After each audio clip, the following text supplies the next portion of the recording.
Hey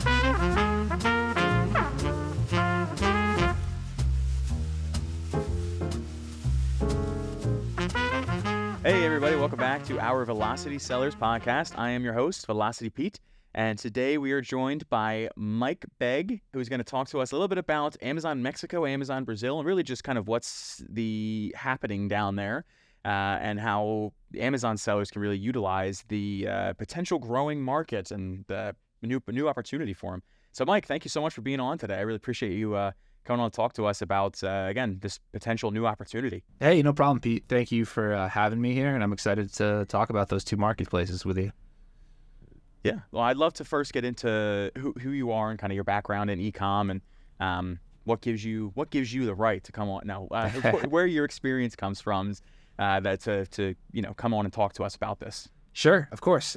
So starting things off, one of the reasons that we're going to be talking about Latin America is I live in Latin America. I live in Mexico. I've been here for about 7 years, but I'm originally from Connecticut, grew up there my entire life, went to school in Philadelphia and New York. After I graduated, I went and worked in consulting for Deloitte, absolutely hated it, left, went and worked in real estate development for Sears, and that was kind of my first exposure to retail. And then while I was at Sears, I kind of started seeing the e-commerce wave coming. So I started figuring out how to sell stuff on Amazon. Started with ebooks, then retail arbitrage, then importing products from my own brand from China and selling those online.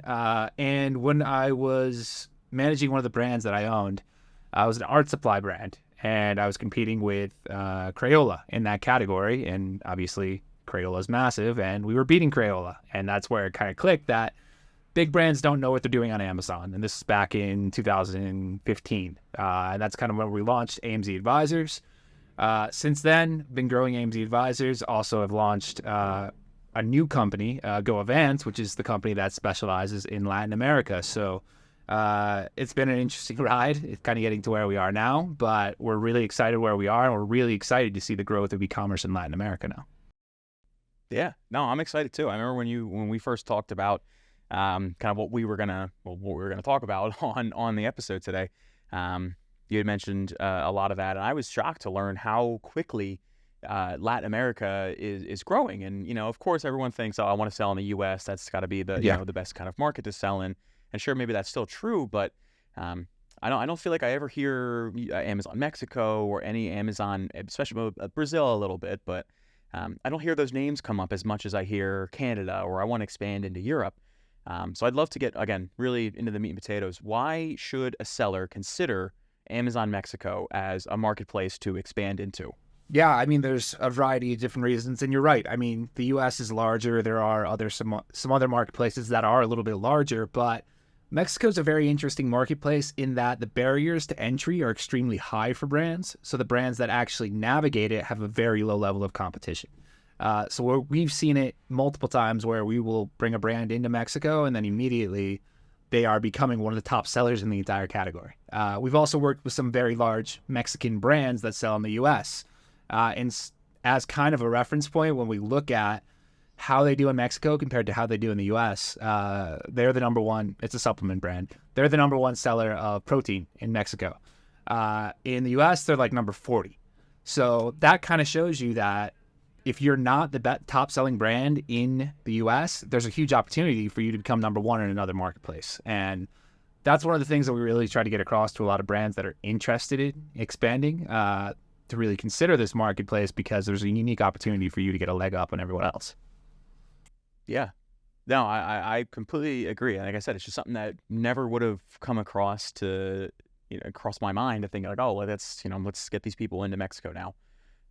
Very interesting. And you think, and we could talk a little bit about how easy it is to get FBA, products across the border. I hope it's easier than Canada, because I know that's a little bit of a doozy to get products from the U.S. into Canada. But yeah, absolutely. And same thing with Brazil, right? I know we talked again a little bit about, I think you gave me some sort of ranking that it's either Mexico or Brazil was the 5th highest growing in the past couple of years. Can you talk a little bit more about Brazil, but also maybe some of those numbers that you're seeing on your end for a marketplace in total?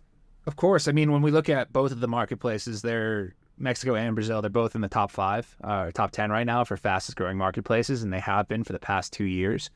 I think the compound annual growth rate in Mexico is like 16.5%. And I think in Brazil it's like 18% or something. So we're going to see significant growth over the next 5 years at those growth rates. And that's a really unique opportunity for brands. Now, the interesting thing about Brazil specifically is that Amazon's not the largest marketplace, and it's actually the third or fourth largest marketplace in Brazil. So when you actually want to focus on selling in Brazil, there's a variety of other marketplaces you need to consider, like Mercado Libre, Lojas Americanas, Casa Bahia. So if you're not getting onto all these platforms and just focused on Amazon, you're actually losing on a good proportion of your sales. And the same thing's true in Mexico. I mean, Amazon is tied with Mercado Libre for the largest marketplace, but you're still only looking at about half of the online shopping audience if you're only focused on Amazon. So when you're getting into these marketplaces, you need to come in with the idea that I need to be everywhere. I need to be where the consumers in the local market are shopping. If you only focus on one platform, you're going to miss out on a massive opportunity. Wow, I would not have guessed. And it's, again, same thing. It's so easy to think Amazon is the best, everywhere. There's no one doing it better than Amazon. Yeah. Wow, I would not have expected them to only be 3 or 4 on that list. Is it? And I want to get into those, maybe a little bit into those other marketplaces. But I wonder how easy is it? How easy is it compared to Amazon to get an account on there and to send in products? And do they have the same kind of shipping level, logistics quality? Like, can we talk a little bit more about those marketplaces and, of course, kind of their ease of entry? Of course. So I mentioned it briefly early on, but the Latin American marketplaces in general have a really high barrier to entry, and most brands don't pay attention to it because they don't want to deal with that barrier to entry. And the main issue is that you need to have a business in each marketplace that you're selling in. It's not like selling in Europe. You just need a VAT and you're good to sell on any marketplace. You need an actual business entity in Mexico. You need an actual business entity in Brazil, Colombia, Argentina, whatever countries it is. And to get a business entity, you typically need a local business partner. Obviously, all the documents need to be in a different language. You more than likely have to fly into those countries to actually set up the entity.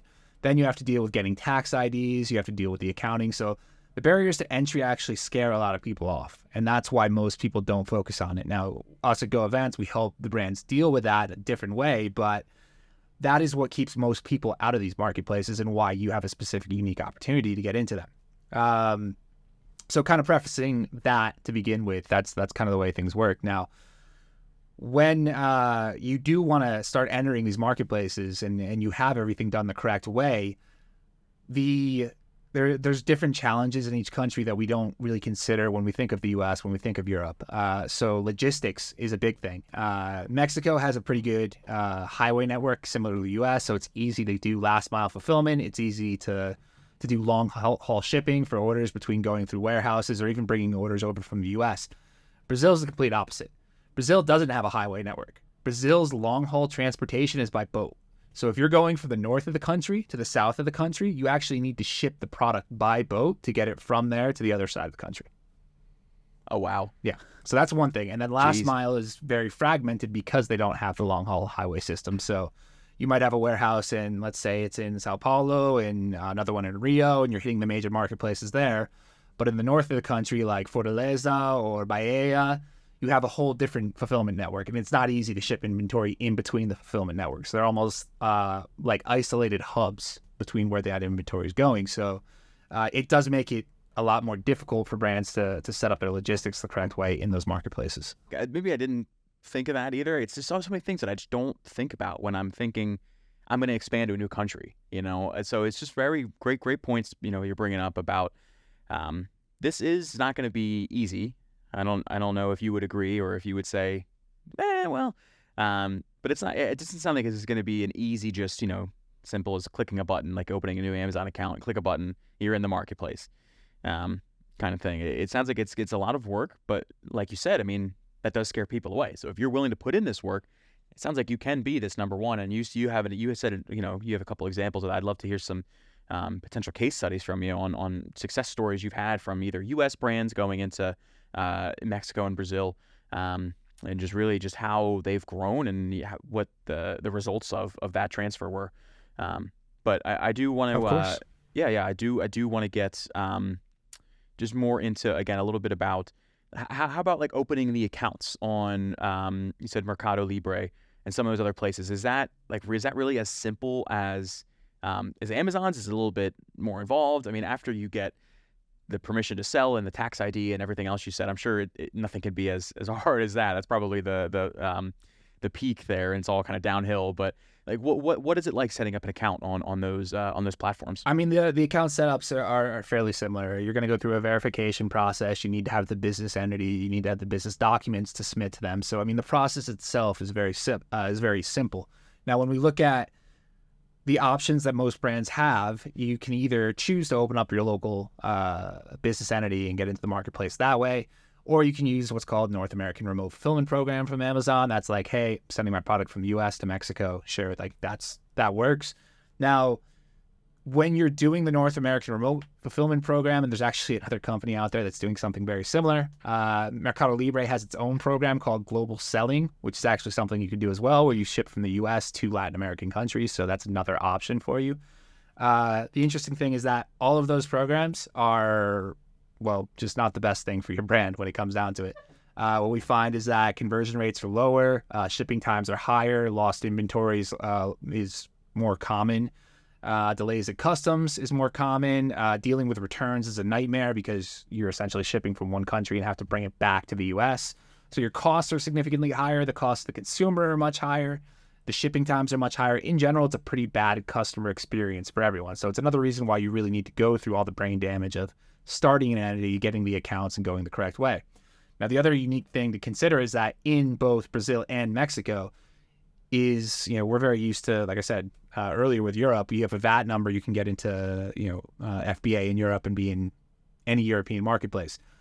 You cannot do FBA in Mexico or FBA in Brazil without having a tax ID in each country. So not even having an entity or having the tax ID doesn't even allow you to use how simple it is to actually fulfill orders with Amazon. And that's another thing that people in the US are so accustomed to. So, or people selling in the US, I should say, are so accustomed to, is like, yeah, I just send it into FBA and it's going to handle everything for me. So I really recommend going through all that, extra work to set the business entity up, getting into the marketplace the right way with all the business documents. And then once you have the tax IDs, you have Amazon's FBA network, you have Mercado Libre's Mercado Full network, which is essentially the same thing. It's going to help improve customer service. It's going to improve shipping times and pretty much all the logistical headaches that you're going to be having in those marketplaces. Wow. Yeah. Again, I said it 3 times already, but it's really I never realized how much goes into getting into these other Latin American countries. I really did not. Color me ignorant, because I thought it was just as simple as saying you click a button and you send your product into an FBA warehouse in Mexico. Boom, you're done. You're selling in Mexico.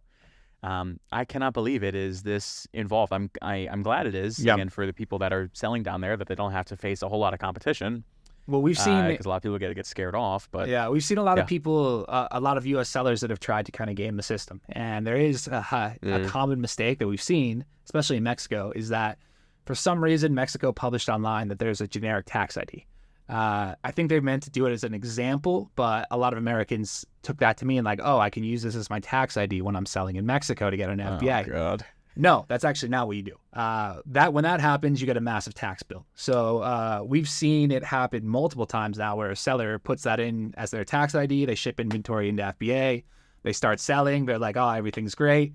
Next thing they know, they get a tax bill that's equal to about 40% of their total sales in the marketplace. So we've seen that happen multiple times now. And that's the other thing is like when you do it the correct way, your tax rate, at least at the business level, drops to about somewhere between 5 and 9%.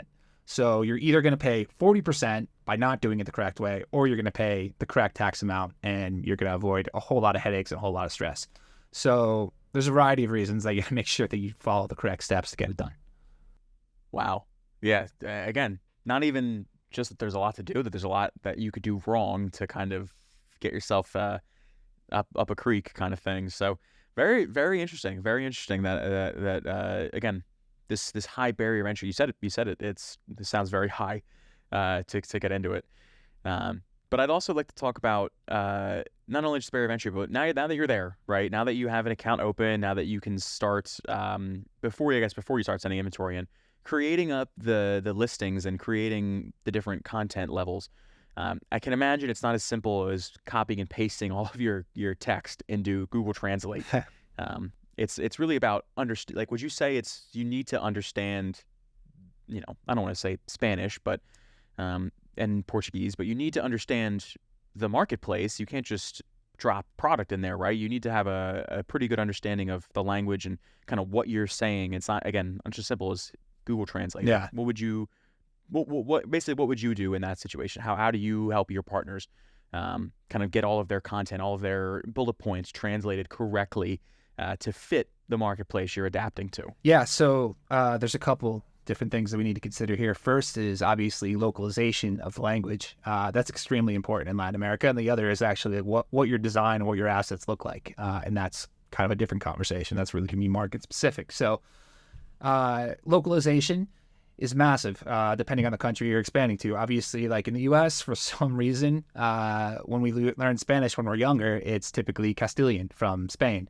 It is not the same as Latin American Spanish. There's an extreme difference. And even in between Latin American countries, there's an extreme difference. So here in Mexico, we use words and accents that are very different than what people use in Argentina. I can think of many words that have one meaning in Argentinian, which have a very bad meaning in other Latin American countries. So you really need to work with a local partner, or at least a local speaker, to help you translate all of the copy and the content the right way, because the vocabulary is different, the verbs are different, the meaning behind a lot of things are different. Those are things you don't know unless you have a local partner that really understands the language.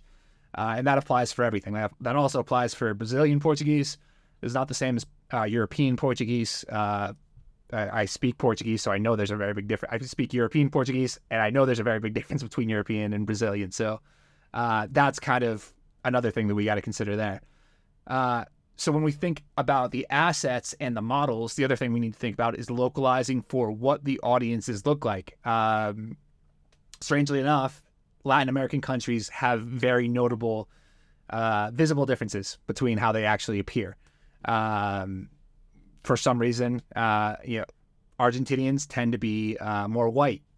There's a variety of different reasons for that, but other Latin American countries tend to be more moreno or more darker skin. So you want to make sure you're localizing your content to actually look like the individuals from those countries, because that's also going to have an impact. You would be surprised. There's actually a high level of, I won't say racism, but there's a high level of people that will not buy something if it doesn't look like them. So it's something. It's being able to connect with it, and I think that's the big thing to consider when you're looking at the visual aspects of your listing. And then obviously, like I said, the other part is the localization for the language. Yeah.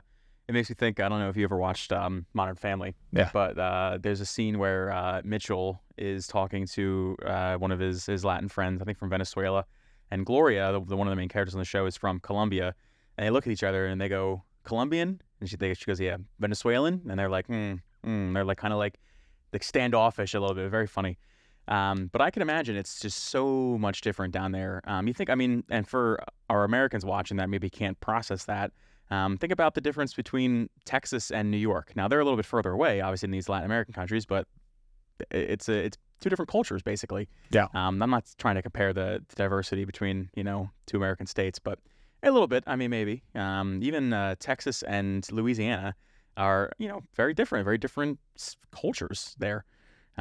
So it's very interesting to appeal to them. So would you actually change images and graphics and A+ content depending on what you would, depending on what Latin American country you're in? Oh yeah, we change all the content depending on the marketplace. So it's very big. Even when you look at, Brazil, there's so much unique history to each of these countries when we actually look back, and that obviously has a big impact on who the people are, how they communicate, how they actually physically look. So yeah, it's really important to actually change the models, change the lifestyle images out for each country that you're focused on. Wow. So that can be also like a big investment, maybe if you're not doing like a butch or a botch Photoshop job, or you're just kind of changing the skin tone maybe. But is that something that you get different photo shoots for each country, or You would do that. Yeah. We have partners Wow. and models in each country. I mean, the great thing is like, so obviously there's a little bit more upfront work here to do to do all the model shoots and everything. But when we actually look at the cost of doing it, it's significantly cheaper than it would be doing in the U.S. So if you have the right agency or the right photographer in each of these countries, it's going to cost you a fraction of what photography, for what listing photography in the U.S. might look like for one listing, you might be able to do it in every marketplace in here for one product. So it's a significantly cheaper cost to do the photography here in Latin America, but it is necessary to be able to convert well between each marketplace. Makes sense. Yeah. Like I say, again, this is all really brand new. So I'm comparing it to the U.S., but I shouldn't be because it's not vastly different. Or comparing it to expanding to like Europe or even Canada. Very, very, very cool. Like I said, this is very, very interesting to me. It's something I have not explored much in my Amazon career is moving to these marketplaces. But very, very fascinating stuff. Well, I want to definitely get into also some just examples from your end on success that you guys have seen, and just to give our Amazon US only sellers out there some proof that it works and that this is a very viable option. So what are some, big, crazy, even success stories that you guys have seen when transitioning someone from the U.S. to these Latin American countries? Yeah. So to kind of start this off a little bit, one of the reasons that we focus so much on helping foreign brands get into Latin America was because being here as a foreigner living in Mexico and, growing up in the U.S., the one thing that I noticed was the availability of product selection. So like you go to the US, Amazon, you want to find something, you search for, I don't know, let's say espresso glass. I'm drinking an espresso right now. So there's going to be 1,000 options for espresso glass. You come to Mexico, there might be 2. And that was one of the things we were looking at. I was like, why is there such a big difference in the actual availability of products? And I was like, okay, well, like there's the barriers to entry, blah, blah, blah, so on and so forth. And then we were like, all right, well, why don't we solve this? Like customers don't have a good product selection. So like they're not as encouraged to buy products online. Brands are having such a hard time getting in or getting customers to buy their products. So it doesn't really work for them. And, how do we kind of solve this? And that's kind of where we came up with our solution and how we've been dealing with that. But to kind of talk back again about case studies and results. So we recently partnered with a company that had been doing NARF for a long time, North American Remote Fulfillment. Again, that's the program where you have your inventory in FBA, you get an order and put your listings on there. In Mexico, in Brazil, in Canada, wherever, and the order is sent from the U.S. to those countries. So if you've ever looked at one of those platforms and looked at the front end and see what it looks like from a consumer standpoint, it says imported, or in Spanish or Portuguese, importación. That is a immediate red flag to me as a seller, because or as a customer, because when I look at that, it means that I know it's going to come from the U.S. or it's coming from another country. I know that it's going to be longer to get here. I know there's probably going to be import taxes and fees that they're not telling me about right now that I'm going to have to pay on delivery, because I've had that happen to me. And I think everyone shopping in Latin America that's purchased a product from another country has had that happen. The taxes, and that's another thing we can talk about shortly, in each of these marketplaces are incredibly complex. And by bringing products in from the outside, you're dealing with a lot of those challenges. But to get back to this brand that we recently launched, they were doing about 200 units a month through NARF, selling into Mexico. And we looked at the opportunity, looked at the marketplace for them. It's a pretty well-known brand. We were like, hey, there's a lot more demand here in Mexico. It's like people aren't buying it because your prices are too high, because the cost of getting it here is too high, because the shipping times are too long, all these different variety of reasons. We were like, let's bring the product into the country and then sell it that way. So we went through the entire process with them, got them to the point where they were ready to start doing it. We brought the product in, and in month 1, just focused on Amazon, we 4x'd their NARF sales. So we went from doing 200 to 800 units just in month 1, and that's just on Amazon. Month 2, we focused on launching on Mercado Libre, which was the other platform, the other largest platform here in Mexico. And we actually doubled what they were doing on Amazon. So we went from doing 200 to 800, doing 1,600 between the two platforms. We have essentially massively increased their sales within 2 months just by being on all these platforms. And now the incremental platforms are coming up. It's like, how do we get them on Walmart? How do we get them on Mm-hmm. Liverpool? Liverpool's the largest department store chain in Mexico, and like there's a ton of e-commerce shopping on there. So there's all of these incremental sales we're going to be able to capture for them as well, and it's all because they're in market. When they were doing NARF, they tried it. They tried global selling. The volume they were getting was never significant enough for them to actually justify it. I mean, it dwarfed what they were doing in the U.S. But now, by actually having local inventory in market, they're able to get the product to customers within one day. Customers are purchasing the product much more frequently, and they're actually seeing Wow. much faster growth here in the marketplace. Wow. Yeah, that's amazing. Amazing. And this was in a time span from when you started to when they were really starting to do well and bring in money. What was the length there? 2 months. Yeah. Yeah. I mean, Just I 2 months. wanted to make sure everybody heard that. Yeah, 2 months. That's Because 800% growth in 2 months. It's insane. you really built up how hard it was to get in here. And the fact that you guys did it in 2 months is insane. Yeah. You guys jumped that high barrier to get into entry in 2 months. And that's what I'm saying is I like can't there's believe just massive opportunity in like certain categories. Yes, there's more demand than others. I mean, the categories that have the most demand in Latin America in general are typically electronics. There's a massive demand for electronics for a variety of reasons. Many countries actually have import bans against China, so you can actually bring electronics from China, which opens up unique opportunities for electronics that are manufactured in the U.S. or other countries. Yeah. Supplements is another big one. There's a lot of demand for supplements. Supplement market in the U.S. is incredibly saturated. The supplement markets in Latin America are wide open. There are not a ton of brands selling here, which is a very unique opportunity. Cosmetics and beauty products, there's a lot of demand, especially from female shoppers, for cosmetic brands that are available in other countries. I can tell you from my own personal experience, every time I go back to visit my family in the U.S., my wife, her family, all of her friends are asking me to bring back all these cosmetics. And I literally come back like from a Sephora store with like more stuff that I could even imagine. But there's so much demand for those types of products down here, and those categories absolutely kill it. Pet supplies is also good. Baby products is also good. There's a variety of different niches that are also performing well. But those are the top three here in those marketplaces, and that's really where most brands are going to see success, and where it makes the most sense for brands that are in those categories to start investing in actually getting open down here. Yeah. Wow. I would be very surprised if a lot of supplement companies knew that they don't have to. I mean, they're fighting for their lives up here in the U.S. I can only imagine, again, once they get in there, and I'm sure there's a lot that goes into it. And actually, that brings up a good topic too. I'd love to talk about hazmat and God forbid I say the P word, pesticides. Those are not friendly with Amazon. But I'd love to talk about just how hard it is to get some of those specific product categories into there, and what exactly you need on that side. If you have some examples like that of what do I need to get my what do I need to get my supplements into the Latin American markets? Yeah. So aside from what we've already talked about and covered. yeah, it's very interesting. So like with supplements, you some sellers will actually sell supplements from the U.S. into Mexico. That's not legal. It's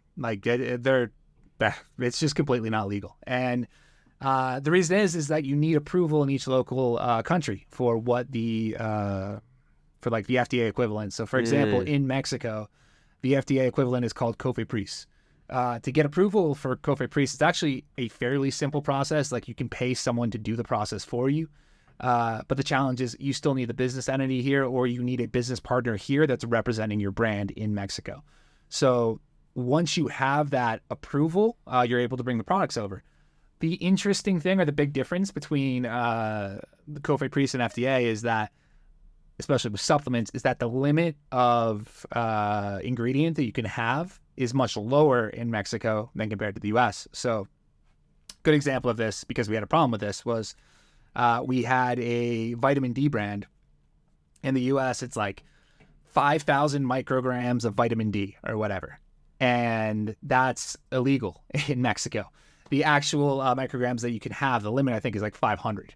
So it's like 10 times lower to actually be able to sell the product in, or bring the product in. So I think that was like one of the main challenges that a lot of brands ran into, or that brand specifically ran into, is that their formulation in the U.S. doesn't actually qualify, or doesn't make them legal here in Mexico. So those are the main considerations that you need to consider, that you'll need to look into on how you're actually formulating your brand. And you may actually need to make a special formulation for Mexico.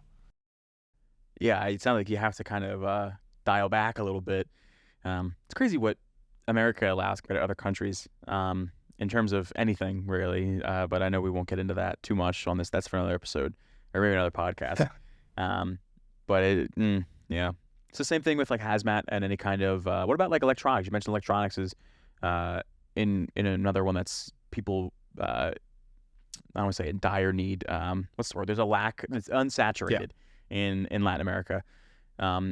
Is it the same kind of certifications and proof of production like do you need here to sell on Amazon?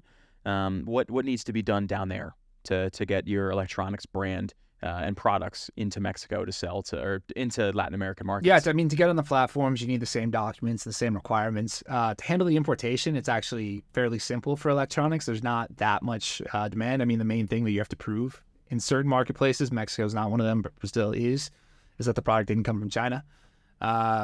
Like that's mainly the challenge that you're going to be dealing with that from that angle and from that standpoint. But yeah, the real categories where you're going to have a hard time or going to need the approval is going to be like I said, supplements, cosmetics, because it's topical. Anything that's topical or consumable or ingestible, all of those are going to have certain requirements and approvals. So pet products, baby products, food products, supplements, cosmetics, like that type of stuff is where you're going to have the hard approvals. Everything else is going to be pretty simple for you to be able to bring the product in. Very cool. Very cool. Again, something else that I think would maybe scare a lot of people away is all of that, just saying, hey, I need to get an approval. I'm not going to do that. But like you said, there's companies out there that will get it for you, right? And will have, it will help you, will walk you through it, like yours, of course. They'll say, here's exactly what we have to do. It's really not that hard. We can do it in 2 months.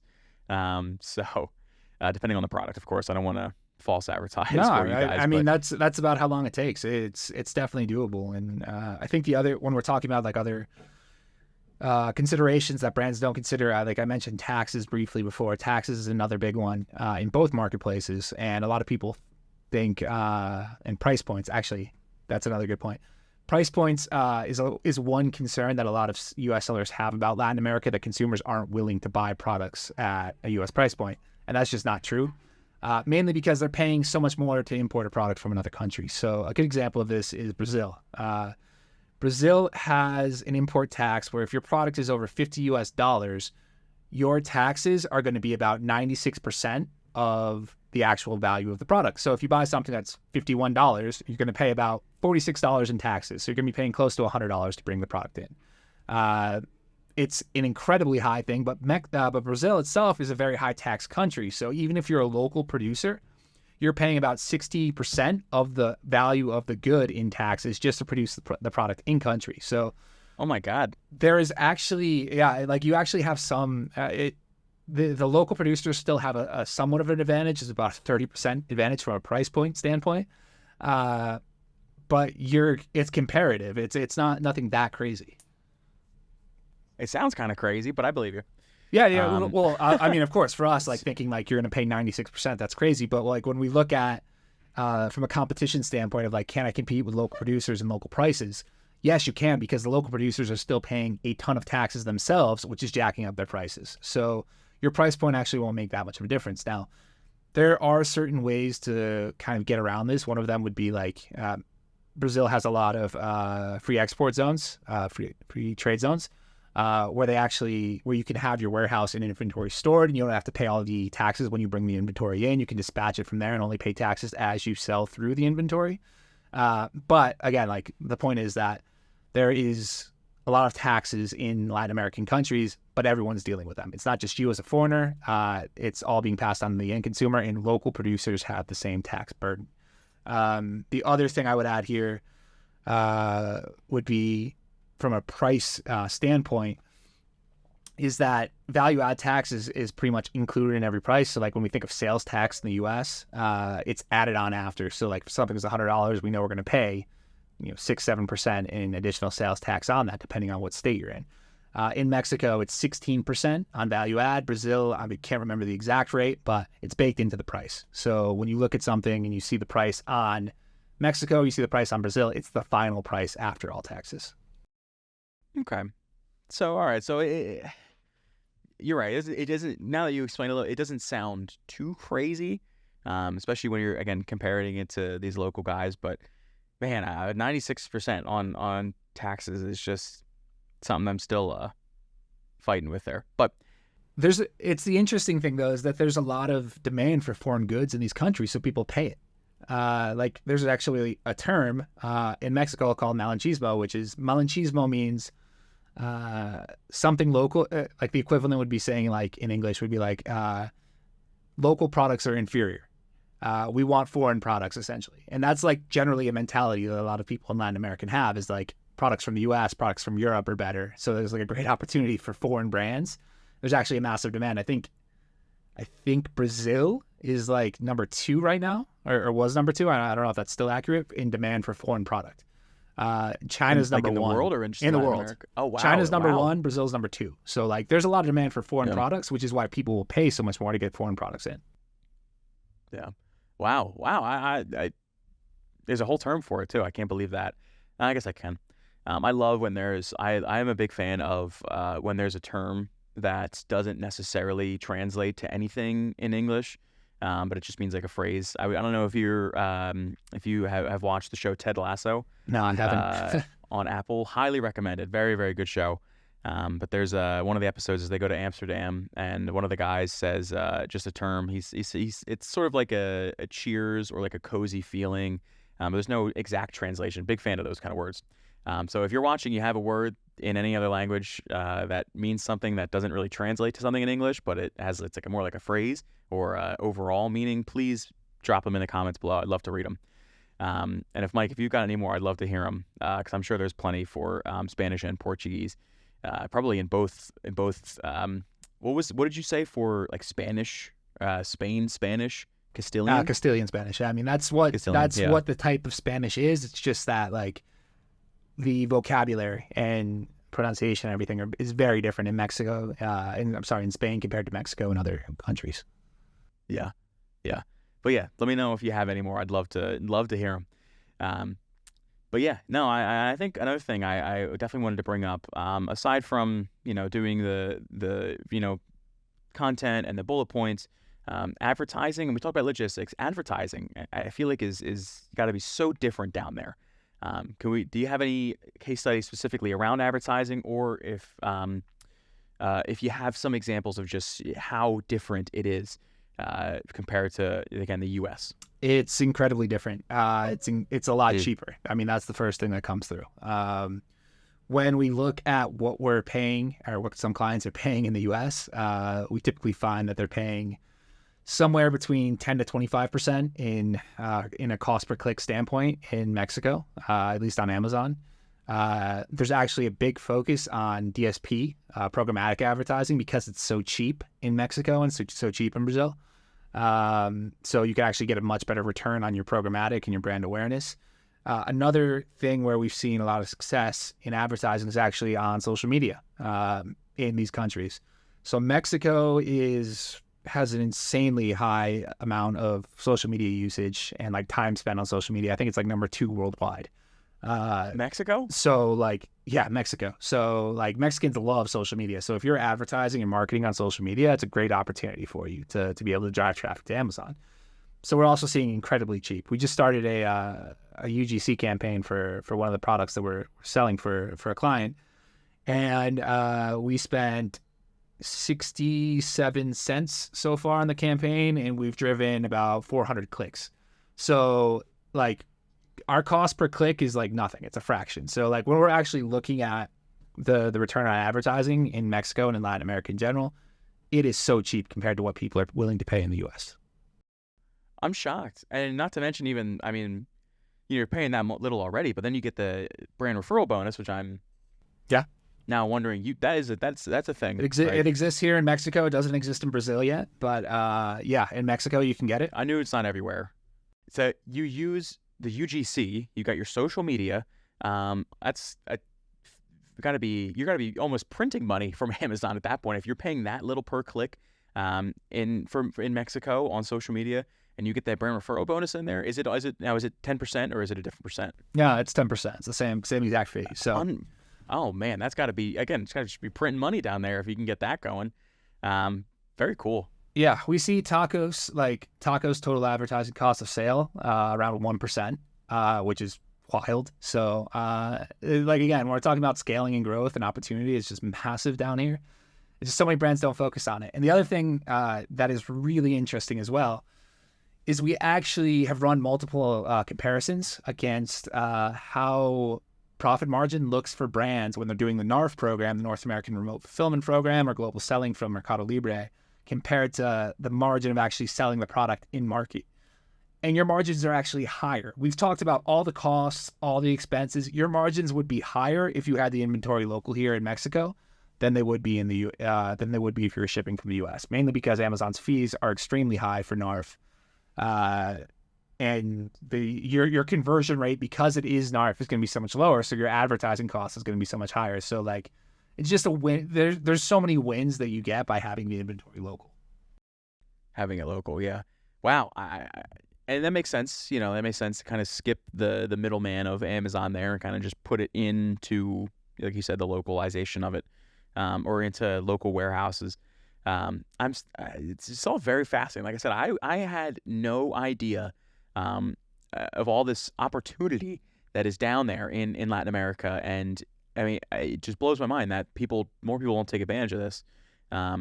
I'd love to hear more case studies from you about just kind of some crazy success stories, or even any crazy hurdles you've jumped over when dealing with this stuff, or any wacky stories you have of bringing in a company and seeing them take over a category. Yeah, I mean, we have so many examples of this at this point, but there's two other ones I'll talk about. One in the electronics, and I'll talk about another one in supplements, because like supplements is just wild. But in consumer electronics, it's actually kind of more of a beauty electronic product. But anyway, we brought in a brand that was selling high quality hair dryers, let's say. And the hair dryers in the US sell for about $140. And their main concern was like, yeah, no one is going to pay this in Latin America. They were on NARF selling the products into Mexico, and they were selling less than 5 units a month. If you use any of those research apps, it will say like less than 5. They were literally selling nothing through NARF. We came in, brought their inventory in. We helped them with the entire import process, got the product into our warehouses, started sending it to them for their purchases, got them launched on all the other marketplaces. They are now selling 5 a day. So the consumers want the products. They're willing to pay for it. They just don't want to deal with the time delays. And that's the main thing. So they went from selling less than 5 a month, selling about 150 units a month. And that was within 2 months as well. So again, that's another massive one. Wow. Very cool. Jumping back to the supplement category. Another one was another powder supplement, incredibly popular in the US, very competitive market. We launched it about 2 months ago. Actually, I just thought of another one. We launched it about 2 months ago, and we sold out of inventory. We had enough inventory for 4 months out of our projections. We sold out of inventory within the first 3 weeks. So like, it's literally, there's so much opportunity, and like some people aren't paying attention to it, and it's wild. Another one was actually a health product, essentially like Band-Aids. We brought those products in. We brought enough inventory for what we projected to be 3 months. We sold through it in 1 month. And like, it's just such a big difference between once you actually have the product in market, because not only do you get to tap into all the other marketplaces, but it also makes it so much more appealing for the consumer to buy it, because they get the product either same day or, like I said, next day. I know Amazon has sort of been doing that a little bit with Amazon Today and, oh man, I can't think of the name, the BOPIS, buy online, pick up in store kind of thing. But it seems like it's much easier. Is this just because there's more, like what allows them to do it in the same day or the next day? Most of it's, there's different reasons for each platform. The most developed logistics network here in Mexico, at least, is Mercado Libre. It's better than Amazon's logistics network. And there's a couple of reasons why. So the first is that population concentration in Mexico is very high. Mexico City is 27 million people. Where I live in Guadalajara is about 7 or 8 million in the metro zone. And Monterrey is the next biggest city, and the Monterrey metro area is, I think, about like 7, 8 as well. So right there, that's about close to 1/3 to 40% of the entire country live in 3 cities. So by having your inventory distributed, you're able to actually hit a large portion of the shoppers and a large portion of the buyers. The other interesting thing that they leverage a lot here is moto delivery. So motorbikes. They're very efficient at distributing inventory as orders come in to these different, essentially like little local fulfillment centers. And then the motorbikes go out and send everything. And these people are actually like Uber Eats drivers, where they're contractors and they're just paid based on the number of packages they deliver.